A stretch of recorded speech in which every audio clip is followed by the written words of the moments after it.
So, hi, good morning.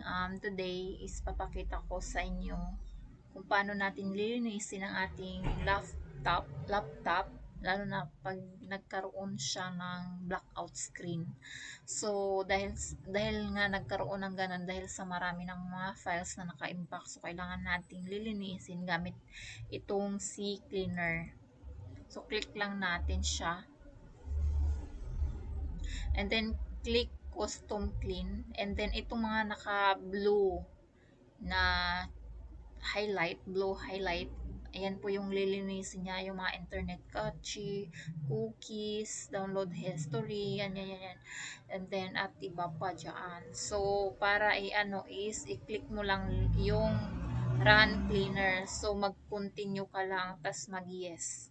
Hanggang mapunta ka na doon sa um, clean, completely cleaned.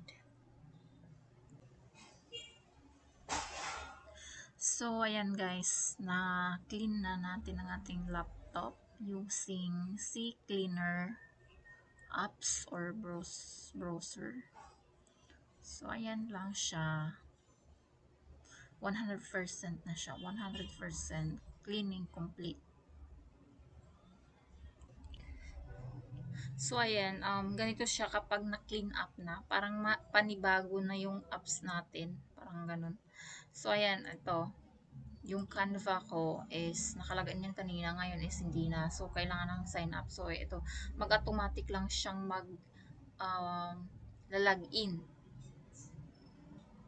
Dahil nga na-clean up siya. So, ayan. So, automatic lang siya maibalik.